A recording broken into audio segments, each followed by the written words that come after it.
niwaombe katika matamko yanayotoka, ni vyema wizara na vyombo vyetu vya ulinzi na usalama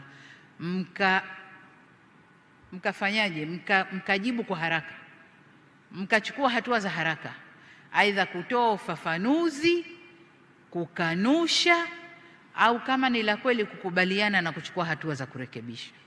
Lakini tusiwe shamba la bibi kwamba kila mtu anaweza kuja akasema analolitaka, lipo Tanzania halipo, watu wakajisemea tu. Lakini la pili, tumeanza kuona mtiririko au mwenendo wa wanaharakati ndani ya region yetu hii kuanza kuvamia na kuingilia mambo yetu huku. Sasa kama kwao wameshadhibitiwa, wasije kutuharibia. Tanzania's President Samia Suluhu Hassan has warned against foreign activists interfering in Tanzania's internal affairs, accusing them of seeking to destroy the peace of Tanzania.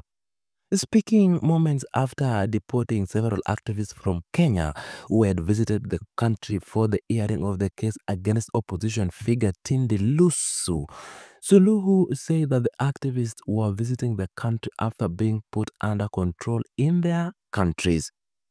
Lissu was charged with treason in April 2025 after his party Chadema expressed its opposition to the general election slated for October 2025, noting that there would have to be reforms before the polls are conducted. Suluhu made the statement on Monday, May 19, 2025, during the launch of the new Foreign Policy 2024 held at the Julius Nyerere International Conference Center, JNICC, emphasizing that Tanzania is among the few countries that are filled with peace and stability. As I quote, tumeanza kuona mwenendo wa wanaharakati kufamia mambo yetu huku. Kama kwao wameshadhibitiwa, wasije kutuharibia huku.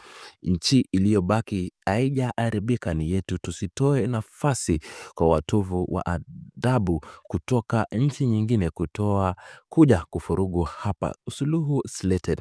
Loosely translated as, we have started to see the behavior of activists invading our affairs here.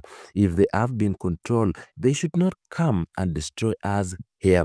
The country that remains unspoiled is ours, so that we don't give room to immoral people from other countries to come and disturb us. Among the Kenyans who were deported from Tanzania are former Chief Justice Willy Mutunga, activist camp journalist Afina Adams, and activist Hussein Khalid. The deportation of the trio comes hours after they were detained at Julius Nyerere International Airport and denied entry into the neighboring country. The trio had traveled to Tanzania in solidarity with Tanzanian lawyer and human rights defenders at the invitation of the East African Lawyers Society to stand in support of the detained opposition leader Tundu Lissu, who appeared in court on Monday. The detention came hours after People Liberation Party PLP leader Martha Karua and human rights defender and lawyer Gloria Kimani and Lynn Ngugi were detained at the same airport and deported back to the country. Lissu is expected to square it out with Suluhu if the election should be acquitted the charges he is facing. In 2007, Lissu survived an assassination attempt under the regime of the late President John Pombe Magufuli, after which he fled the country over safety concern, where he was shot 16 times. Niwaombe katika matamko yanayotoka, ni vyema wizara na vyombo vyetu vya ulinzi na usalama mkajibu kwa haraka, mkachukua hatua za haraka, aidha kutoa ufafanuzi, kukanusha, au kama ni la kweli kukubaliana na kuchukua hatua za kurekebisha.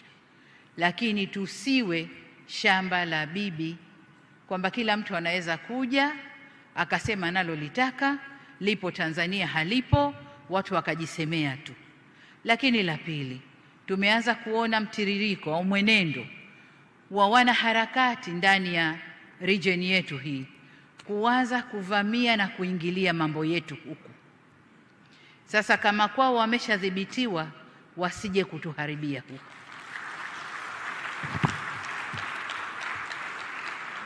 Tusitoe nafasi. Walishaharibu kwao, walishavuruga kwao. Nchi iliyobaki haijaharibika. Watu wako na usalama na amani na utulivu, ni hapa kwetu. Kuna majaribio kadhaa. Niwaombe sana vyombo vya ulinzi na usalama na nyinyi wasimamizi wa sera zetu nje kutoa nafasi kwa watovu wa adabu wa nchi nyingine kuja kutovuka hapa kwetu. Hapana.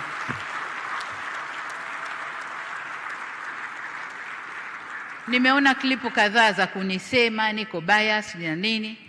Nalofanya ni kulinda nchi yangu na ndio wajibu niliopewa. Kwa hiyo hatutatoa nafasi kwa kiumbe yoyote kuja kutuvurugia hapa, awe yupo ndani au anatoka nje. Hatutatoa hiyo nafasi.